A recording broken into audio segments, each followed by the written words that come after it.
Hi, I'm Sam Stratton, the Digital Marketing Director here at Kuzai. Today I want to give you an introduction into pay-per-click advertising. There's a lot of people out there that aren't too sure or familiar of the different kinds of advertising that you can do on the internet, and paid search is one of them. The first thing that I want to go through is, it may seem simple to some people, but the difference between where paid ads and organic search results differ. So you've got imagine this is your web page. So you've done a search on Google, say for greenhouses. Here and here are actually the sponsored paid advertisements. And in this centerpiece here, you've got your organic listings. So the bits that I'm going to be talking about today, I'm just going to purely be focusing on your paid advertising. There are three major players in terms of PPC advertising. You've got Google, you've got Yahoo, and you've got Bing, which most people are all going to be familiar with.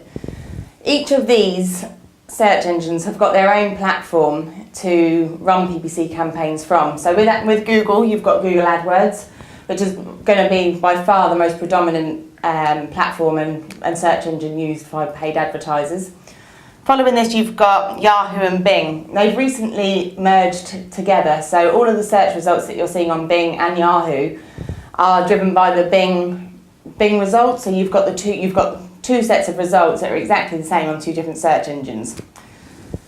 Following on from this, I'm just going to take this off of the board, and I want to talk to you a bit about how a campaign should typically be structured.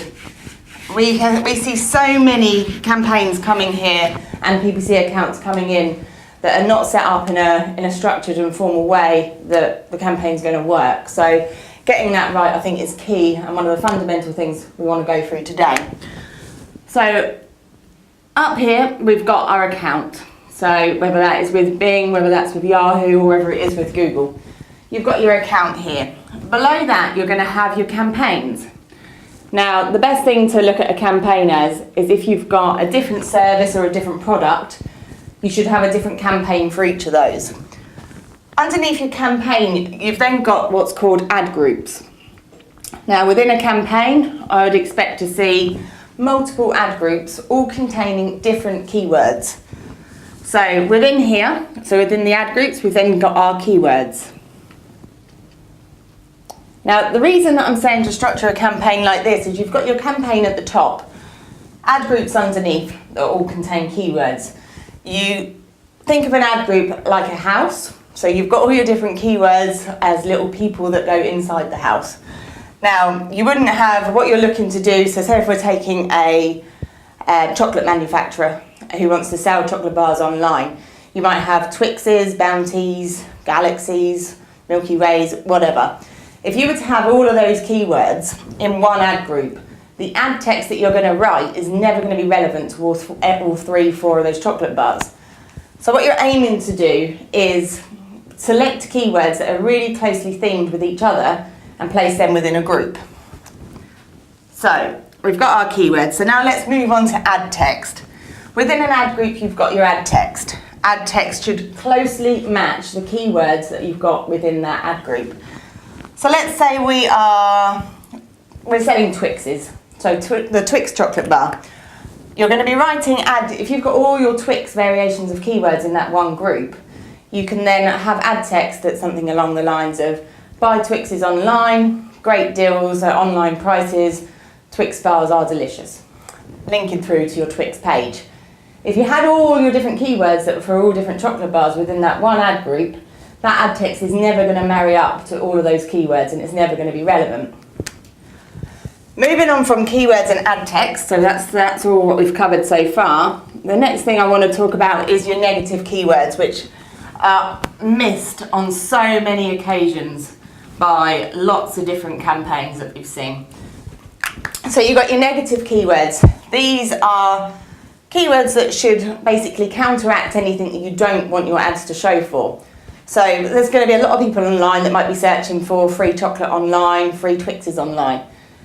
Putting free as a negative keyword into your campaign level keywords is going to stop any ads appearing if anyone's searching for anything with the phrase free within it. So that's your negatives. The next thing that you want to look at and pay attention to when you're creating an account is your budget that you want to set. Now, the budget is set at campaign level. That's a daily budget that you can allocate, and that should be something that you can afford to pay on a daily basis. Following that, you then want to set your keywords or ad group bids. These are called maximum CPCs, and these are going to tell the search engines what you're willing to pay per click. So don't overinflate these, and don't put a really low CPC in there, because your ads aren't going to be shown. Now, that sort of covers the basic campaign structure. I have written a blog post that's going to go alongside this video, so do check that out. We've got diagrams and stuff in there that should help you sort of structure your campaign accordingly. The final thing I want to go through is the importance of measuring the success of your PPC campaign. AdWords, Yahoo, MSN Ad Center, they've all got similar functionalities, and they all measure the same elements of a PPC campaign.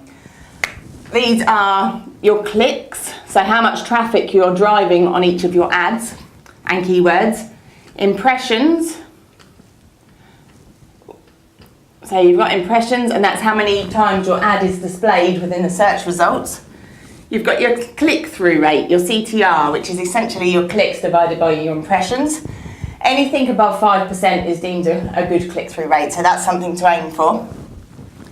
Following that, you've got your spend. Now, spend is something that you really want to keep track on. You don't want to be spending over and above. You want to make sure that your PPC campaigns are converting and generating a healthy ROI for you, otherwise there's no point in running them. Next up in tracking, we've got your conversions. All three platforms allow you to put a piece of code on your conversion page, so you can see which keywords are actually generating a conversion for you. So another really important measurable here. Following that, you've got your conversion rate, which is again essentially your conversions divided by the number of clicks. So how many clicks is it taking you to convert a lead or a sale or a purchase? And finally, we've got the cost per conversion, which is again something that's really an important factor to look at when you're managing a PPC campaign, because you don't want your cost per conversion to be more than what you're actually paying for that item or that service in the first place. So that's it from me. Like I say, there is a blog post that's going to be going live with this video as well, so do check that out. And if you've got any questions or want some further information, follow us on Twitter, like us on Facebook, or sign up to our blog. Thanks very much.